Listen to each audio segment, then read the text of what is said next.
অ্যাকাউন্টে 60,000 টাকা ঢুকলেও শান্তি নেই। এবার জোর বিপাকে আবাস যোজনার গ্রাহকেরা। কেন্দ্রের মুখাপেক্ষী হয়ে না থেকে আবাস যোজনার ক্ষেত্রে একলা চলো নীতি অনুসরণ করছে পশ্চিমবঙ্গ সরকার। গত ডিসেম্বর মাসে রাজ্যের প্রায় 12 লক্ষ উপভোক্তার অ্যাকাউন্টে প্রথম কিস্তির টাকা পাঠিয়েছে রাজ্য। আগামী 3 মাসের মধ্যে বাড়ি তৈরির কাজ শেষ করে দেওয়ার কথা, কিন্তু তার আগেই ফাঁপড়ে পড়ছেন বেশ কিছু গ্রাহক। কি সমস্যায় পড়লেন আবাস যোজনার গ্রাহকেরা? জানা যাচ্ছে আগামী মার্চ এপ্রিল মাসের মধ্যে আবাস যোজনার গ্রাহকদের বাড়ি তৈরির কাজ সম্পন্ন করে ফেলার কথা। তবে বালির দাম হু করে বাড়তে থাকার কারণে সমস্যায় পড়ছেন তারা। এমত অবস্থায় বালিঘাটের ইজারাদারদের সঙ্গে বৈঠকে বসছেন জেলা প্রশাসন। নির্দিষ্ট করে দেওয়া হয়েছে বালির দাম। প্রশাসন সূত্রে জানা যাচ্ছে পূর্ব বর্ধমানে বাংলার আবাস যোজনার গ্রাহক সংখ্যা ৭৯,৩০৯ জন। তাদের মধ্যে ৭৫,০০০ উপভোক্তার অ্যাকাউন্টে সরকার তরফ থেকে বাড়ি নির্মাণের জন্য প্রথম কিস্তির টাকা পাঠিয়ে দেওয়া হয়েছে। অনেকে ইতিমধ্যে বাড়ি তৈরির কাজ শুরু করে দিয়েছেন, কিন্তু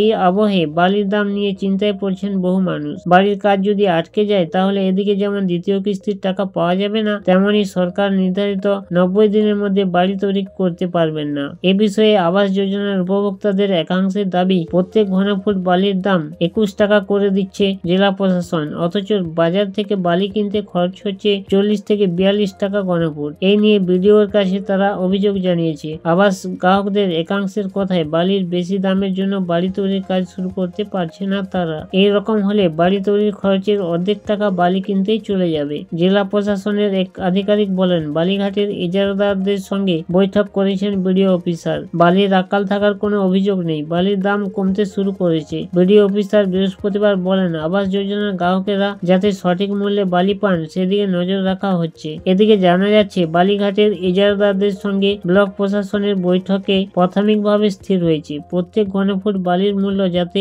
কিছুতে 20 থেকে 25 টাকার বেশি না হয় সেদিকে নজর দেওয়া হবে। একজন উপভোক্তা 600 ঘনফুট বালি কিনতে পারবেন। প্রশাসনের তরফ থেকে বালির দাম নির্দিষ্ট করে দেওয়া হলেও উপভোক্তারা এই দামে বালি পাবেন কিনা তা নিয়ে একটা সংশয় থেকেই যাচ্ছে। বালিঘাটের ইজারাদারদের একাংশের কথায় 40 হেক্টর অঞ্চলে 5 বছর বালি তুলতে 150 কোটি টাকা দিতে হয়। এছাড়া বালি বিক্রয়ের পর রাজস্ব দিতে হয়, সেই সঙ্গে আবার নানান খরচা রয়েছে। এই কারণে বালির দাম বৃদ্ধি পেয়েছে। অন্যদিকে ট্রাক্টর চালকদের একাংশের কথায় বিগত 2 থেকে 3 মাস ধরে বালি নিয়ে প্রশাসনের কড়াকড়ি চলছে। নদীর যেখানে সেখানে বালি পাওয়া যাচ্ছে না, নির্দিষ্ট ইজারাদারদের কাছ থেকেই বালি কিনতে হচ্ছে। এদিকে হু করে বালির দাম বাড়তে থাকার কারণে ফাঁপড়ে পড়ছেন আবাস যোজনার গ্রাহকেরা। জেলা প্রশাসনের তরফ থেকে দাম বেঁধে দেওয়া হলেও তা কতখানি কার্যকর হবে তা নিয়ে একটা প্রশ্ন থেকেই যাচ্ছে।